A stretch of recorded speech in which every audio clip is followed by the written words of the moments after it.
Incendios en las sierras de Córdoba otra vez. Mira las imágenes, hay alerta por dos focos importantes que ya tenían efectos en la capital provincial por la llegada del humo. El que más preocupa es el que avanza entre Huerta Grande y La Falta, en Punilla.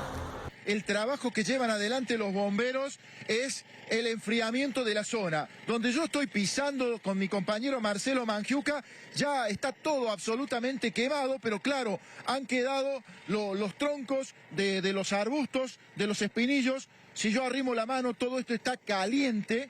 El 14 de septiembre se cumplen 14 años que desapareció mi hijo. Si bien se logró parcialmente justicia porque se condenó a los Vargas Parras, que uno de ellos le otorgaron el beneficio al padre, el beneficio de la prisión domiciliaria. De mi hijo no se supo nunca más nada, nadie dijo nada, y yo sigo en la lucha diaria tratando de esclarecer y de encontrar a mi hijo, a Nina. Nuevamente lo reitero, ¿qué pasó con los encuestadores? No le pegaron una, la pifiaron y feo, ¿eh? ¿Qué pasa con esta victoria adentro de Juntos por el Cambio? Porque ¿qué dijo Macri? Ni bien se conoció el resultado del triunfo de Juntos por el Cambio. Dijo, es más importante son las ideas que los candidatos o que los nombres. Está un poquito señalando a todos los de Juntos por el Cambio que tienen aspiraciones en un momento que en la interna, José, sabes bien, de Juntos por el Cambio, si tirás un fósforo se prende enseguida, digamos. Nos encontramos ahora en el barrio Ayacucho, precisamente en la escuela Rafaela Sánchez de Caldelari. Con una historia lamentable realmente, Cata, como decías vos, si bien hoy la escuela está totalmente tomada, no hubo clases, hay un padre y una madre, en este caso el padre está encadenado aquí en la escuela por un suceso que sucedió justamente por violencia escolar y abuso también sexual. No me pienso ir de acá, quiero justicia por mi hijo y tranquilidad para todos los papás de la institución. Recién han apartado a la directora y la vicedirectora de la institución donde estaban enseñando, donde estaban supuestamente cuidando a nuestros hijos. Bueno, buenas noches, bienvenidos a Redacción Abierta de día jueves. Están con nosotros hoy Santiago Solans, ha vuelto el indio poeta, el hombre del diario de Villa Carlos Paz. ¿Cómo te va? Hola Beto, ¿cómo va? Un gusto. ¿Todo bien? Y como siempre nos acompaña Hernán Maca Narvaja del Puntal de Río Cuarto. ¿Qué tal, Beto? Buenas Hernán, noches. Bien. Bueno, vamos a arrancar con un tema que quedó pendiente de la semana pasada, Hernán, y decíamos un drama que vivió una familia, pero además podría haber sido el guión de un drama, de una película dramática realmente. Sí, y el drama del Poder Judicial que tenemos. Sí, sí. Se cumplen 14 años de la desaparición de Nicolás Avena, tenía 21 años, un joven que estaba parando en la casa de la familia Vargas Parra y un buen día dejó de contactarse con la familia, empezó una búsqueda desesperada. Su madre, Rosa Savena, siguiendo el ejemplo de las madres heroicas que tenemos en la Argentina, movió cielo y tierra, chocó 20 veces con el Poder Judicial, se puso a estudiar Derecho, se recibió de abogada y logró que condenaran a los Vargas Parra por el secuestro y desaparición de su hijo. Pero hace 14 años que no sabe qué pasó con su hijo y que la justicia, hay una causa que sigue abierta por la búsqueda de los restos de su hijo.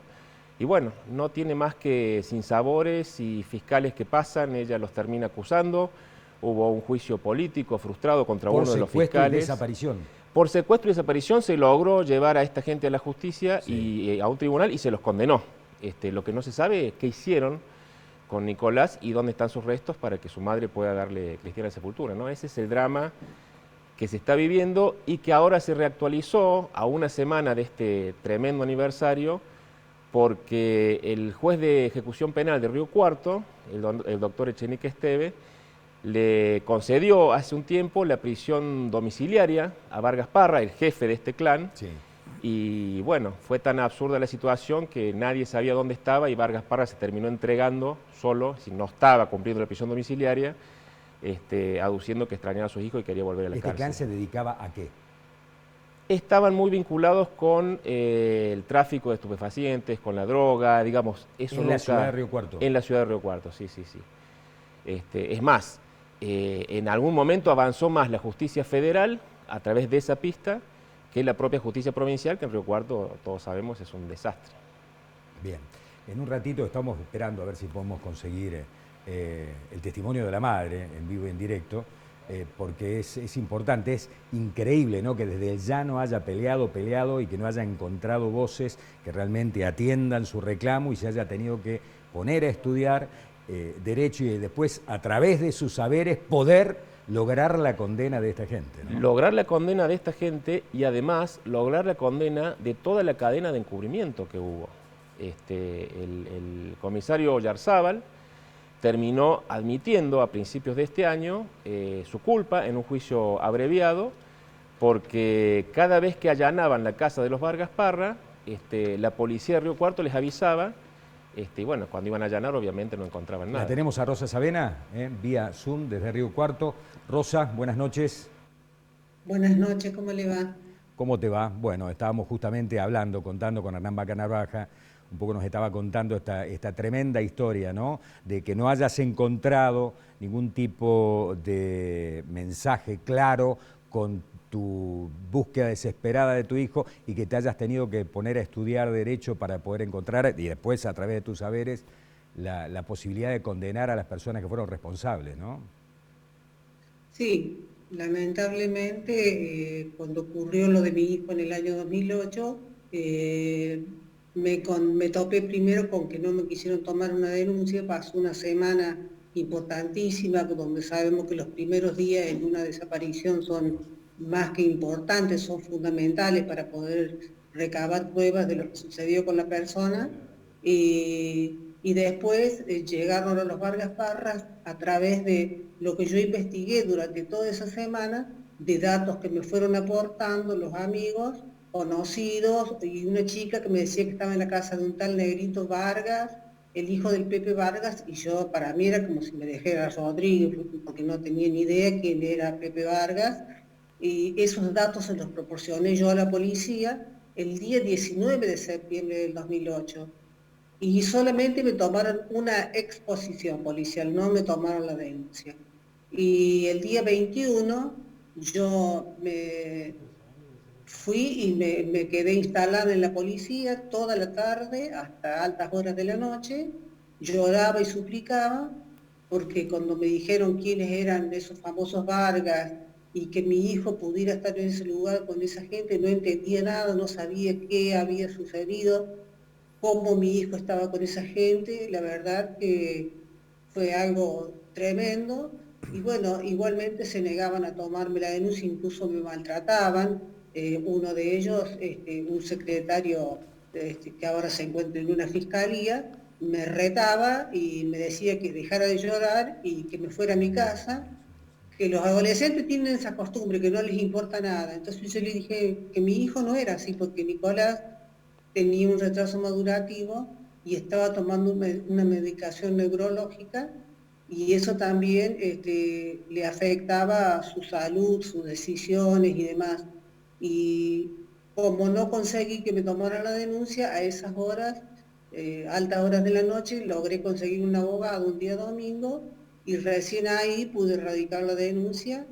Y bueno, al día siguiente ya salió en los medios de prensa, que afortunadamente son los que me han acompañado hasta el día de hoy y los que me han ayudado a que este caso no quede en el olvido y a poner en evidencia todas las terribles falencias con las que me topé desde el primer día que hice la denuncia, y las complicidades que uno como ciudadano común ignora que existe ese entramado delictivo dentro de algunos sectores de los poderes, ya sea policial, judicial, político. Uno ignora, porque yo era docente, realizaba trámites de automotor, daba clases particulares, mi esposo mecánico.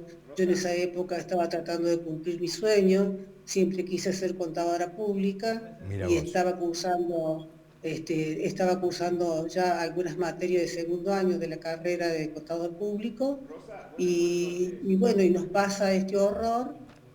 y nosotros no sabíamos de qué hablaban, de qué me estaban hablando de alguien que yo no conocía, decían que mi hijo era drogadicto, jamás fue así. Rosa, Nicolás, sí. Rosa, ¿sí me escuchás? Buenas noches. ¿Qué tal? Se cumplen 14 años de la desaparición de Nicolás. Pasaron muchos fiscales por la causa y vos te tuviste que poner a estudiar Derecho, recibirte de abogada y en definitiva lograste una condena. Pero ¿en qué estado está ahora la búsqueda? Porque me imagino que hasta que vos no encontrés los restos de Nicolás no vas a abandonar esta lucha. ¿En qué situación está esa causa que tengo entendido que sigue abierta? Bueno, mire, ellos fueron condenados por la desaparición de Nicolás, pero por el homicidio, para la justicia, mi hijo figura como desaparecido, pero hay numerosa prueba que demuestra que mi hijo fue asesinado por los Vargas Parras y sus cómplices, y esa causa está abierta en la Fiscalía de Cuarto Turno a cargo del doctor Miralles, y está durmiendo el sueño de los justos. Si yo no la impulso con algún dato o algo, nadie investiga, nadie se preocupa, ya pasó, ya es suficiente para ellos con que hayan condenado a los Vargas, no importa esta terrible herida que tenemos abierta, porque no sabemos qué pasó con nuestro hijo y no lo podemos encontrar. ¿Esto ha sido una constante, digo, esta falta de vocación del Ministerio Público Fiscal de investigar realmente qué sucedió con tu hijo? Sí. Desde el primer momento, desde el primer fiscal, Walter Guzmán, que fue el peor, el que estuvo en connivencia con Vargas, con los policías involucrados, Pereira, Salinas, Oyarzábal, como nombró usted recién, que en un juicio abreviado reconoció que él era cómplice, que le avisaba a Vargas Parras, escondía toda la información importante, hacía desaparecer pruebas. Salinas, que también fue condenada por la Cámara 1, un sector importante de la policía, no todos, pero afortunadamente hay algunos que me ayudaron y con ellos logré llegar a algunos puntos importantes que pude aportar a la causa. Pero si yo no llevaba medidas, el fiscal Guzmán no las solicitaba. Por ejemplo, cuando se encontró un cuchillo, ese es el tema, ¿no? Con sangre, cuando se encontró un cuchillo con sangre en la casa de Vargas Parra, es porque yo había viajado a Córdoba en noviembre del año 2008, 2 meses, y había solicitado que interviniera la policía judicial con química legal, fotografía legal y demás, y que se colocara el luminol, porque ya se escuchaban montones de cosas. Todas esas medidas se hicieron a instancias de que yo las solicitaba. Rosa, sí, para terminar, porque ya estamos cortos de tiempo, a 14 años y con todo lo que has vivido y lo que has tenido que luchar, ¿tenés todavía expectativas de que la justicia logre saber fehacientemente qué pasó con Nicolás? Sí, yo no voy a dejar de buscarlo ni un momento, hasta el último instante de mi vida. Espero seguir pateando puertas hasta que la justicia me oiga y siga buscando a mi hijo y me encuentre a mi hijo. Te acompañamos. Te acompañamos en esta causa, Rosa. Le agradezco muchísimo. Y muchísimas gracias a vos. Siempre me han acompañado ustedes, muy agradecida. Gracias a vos. Gracias. Hasta luego. Una historia increíble, ¿no? La de Rosa Savena, la de este chico desaparecido, realmente increíble. Bueno, otro de los temas que esta semana vuelven a recrudecer, pero de tanto en tanto tenemos, y cuando aparece uno en los medios de comunicación hay un efecto multiplicador y empiezan a llamar otros papás de chicos de otros colegios, arrancando con el bullying y con los abusos, ¿no? Que lamentablemente el tejido social de nuestro país está en serios inconvenientes y empiezan con el bullying, y esta semana ha habido denuncia de abusos también. Nos acompaña José Arce, que es especialista en el tema bullying de la Defensoría de Niños, Niñas y Adolescentes de la provincia. ¿Cómo te va? ¿Qué tal? Buenas noches. Un gusto que estés con nosotros. Bueno, gracias. A ver, ¿hay más bullying que antes? ¿No? Porque el otro día hubo una discusión en la radio, ¿no? Con respecto al tema. No, antes no le daban pelota, al temer como normal, el gordito, el cos, y no. Y yo lo que noto es que ahora hay como más fiereza, más maldad inclusive, en la forma a lo mejor en que algunos chicos abordan los problemas que pueden llegar a tener algunos compañeros, los aíslan y les hacen bullying. Sí, mira, no existen estadísticas que avalen, digamos, un crecimiento. No, uno puede más o menos entender, digamos, que viene pasando históricamente estas situaciones, digamos, y que lo que pasa ahora es que en esta sociedad, con las características que tiene, digamos, hay mayor fragilidad, ¿no? Por lo menos lo que vemos en los chicos es que no tienen tantas herramientas, digamos, como para hacerle frente a estas situaciones que a lo mejor tienen consecuencias mucho más graves que las que tenían antes. Por ejemplo, el tema, digamos, de cuando digamos, esas bromas o eso adrede que se hace para, digamos, hacer sufrir lo otro, pasa a las redes, se hace viral y no se puede parar. Eso es tremendo, ¿no? Digamos, no tienen las herramientas los adultos para hacerle frente a eso, imaginemos, ¿no?, los chicos, ¿no? Entonces sí estamos viviendo, creo yo, una situación en donde existe, digamos, una sociedad un poco más desconectada con respecto a lo que está pasando, con menos herramientas. Entonces estas son las consecuencias. Pero esto es producto de que esto que nosotros llamamos hoy como bullying, que en realidad no me gusta usar anglicismos, porque estos anglicismos que son préstamos que tomamos de otro idioma, lo único que hacen es amenizar lo que es la situación. Esto es un acoso y es una forma, digamos, es un ejercicio de la violencia, ¿no? Esto del acoso, el bullying es violencia. Entonces hay que llamarlo por lo que es. ¿Y están preparados hoy en la comunidad educativa, digo, los docentes, los cuerpos directivos para afrontar este problema? En el colegio, ¿no? El bullying se da en el colegio, en la escuela. Es imposible conocer todas las realidades, pero sí, digamos, por haber ido a muchísimos colegios a tratar de sembrar una semillita, uno se da cuenta, digamos, de que la mayoría de las instituciones educativas sí, digamos, están en búsqueda de algo, ¿no? Y como hablábamos el otro día también, digamos, muchas veces lo que buscan es la solución. Pero un problema complejo, la solución necesariamente tiene que ser compleja. Entonces, cuando vas a las instituciones educativas, esperan una solución, esperan un primero y segundo paso. Y en realidad uno, digamos, lo que le tiene que decir es, mira, si alguien te vende una solución, digamos, no es la solución. Tiene que construirse puertas adentro con los recursos que cada institución tenga, ¿no? Porque cada institución conoce la realidad de sus propios alumnos, que son muy diversas y muy complejas, ¿no? Y padres muy ausentes también. Yo el otro día decía, hemos empeorado, mi vieja fue 30 años presidenta de la cooperadora de mi escuela, una escuela pública. Con mi hermana, con mi hermano, conmigo y con mi hermana más chica. Durante todos esos periodos fue miembro de la cooperadora. Había mucha presencia de las mamás fundamentalmente en las escuelas.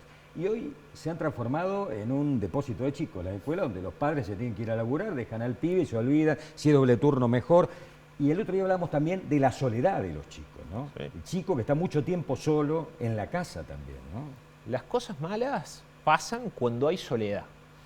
Las distintas realidades es esto, ¿no? La sociedad evolucionó y implicó, digamos, más tiempo de trabajo. Algunas veces los padres pueden optar a trabajar menos o otras veces no pueden optar a trabajar menos, ¿no?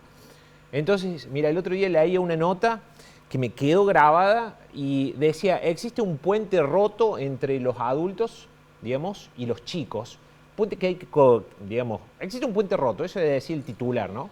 Hablaba de otro anglicismo, que es el grooming o el abuso sexual a niñas, niños, adolescentes por medios digitales. Y yo decía, está bien, digamos, no es que existe un puente roto, esto de los padres con los hijos. Cuando uno es padre, yo tengo 2 hijos, empieza a entender que la crianza es un proceso que no termina más. Entonces, digamos, no es que existe un puente roto, es que no terminamos de construir ese puente. Entonces, para hacerle frente, digamos, a estas situaciones de acoso, lo primero que hay que entender es que nosotros como padres, o al que le toque el rol, digamos, de ejercerlo, tiene que entender que ese proceso significa dedicación de tiempo exclusiva para con tu hijo. Entonces muchos dicen, che, bueno, pero ¿cómo empiezo? ¿No? Bueno, mira, un buen primer paso para empezar es entender el sentido que los chicos le dan a las diversas cosas que hacen. Ejemplo, juego los videojuegos. ¿Pero por qué juega los videojuegos? ¿Porque le gusta? ¿Porque todos los amigos juegan? ¿Porque en ese tiempo a lo mejor tendría que estar haciendo otra cosa y no lo quiere hacer? Para no hablar de ciertas cosas. ¿Sí? Va a natación. ¿Por qué va a natación? Porque van todos los amigos, porque realmente le gusta. Después busca algo más de esa temática. Entonces, poder realmente entender el sentido que le dan a las acciones nos permite a nosotros, digamos, tener una mejor conexión y poder planificar acciones en el tiempo que tengamos, mucho o poco, con nuestros hijos, para fortalecer los vínculos y evitar la soledad. Colegas. No, sí, quería preguntarte si tienen medido o han estudiado el efecto de las redes sociales y la hiperconexión, digamos, de los chicos de hoy, si esto favorece o no el ejercicio del bullying, o del acoso, como yo coincido con vos, digamos, sacando el anglicismo. Sí, mira, justo ahora estaba terminando de leer un libro que se llama La fábrica de cretinos digitales. Es un francés que desmistifica, digamos, justamente que la tecnología viene a construir cosas negativas, digamos, en cierta forma. Obviamente el abuso de las cosas no es así, ¿no?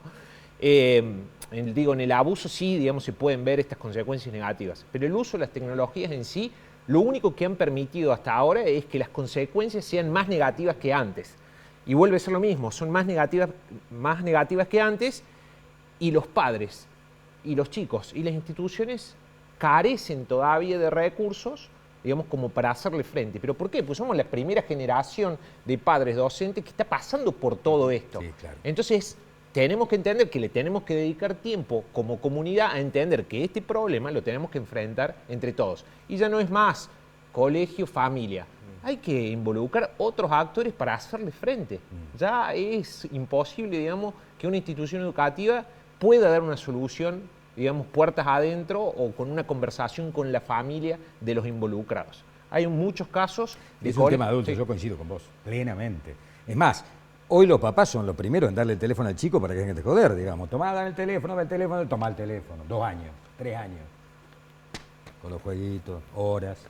Y entonces no tenemos problema, ¿no? Está entretenido de esta manera. Sí, y somos nosotros. Y hay algo muy marcado que es el consumo de bienes culturales, que lo que se está viendo es que a la hora de tratar de comprar algo para que consuma la familia es algo que se conecta a internet en vez de un juego de mesa, algo para ir a jugar al patio. Entonces cuando compramos decidimos dedicarle ese tiempo a eso y no a otra cosa. Muchas gracias, José, por favor. Venido y hayas estado con nosotros. El tema da para mucho más, pero tenemos muchos temas en el día de hoy. Así que nos vamos a la pausa, la primera. Ya venimos, no se vayan.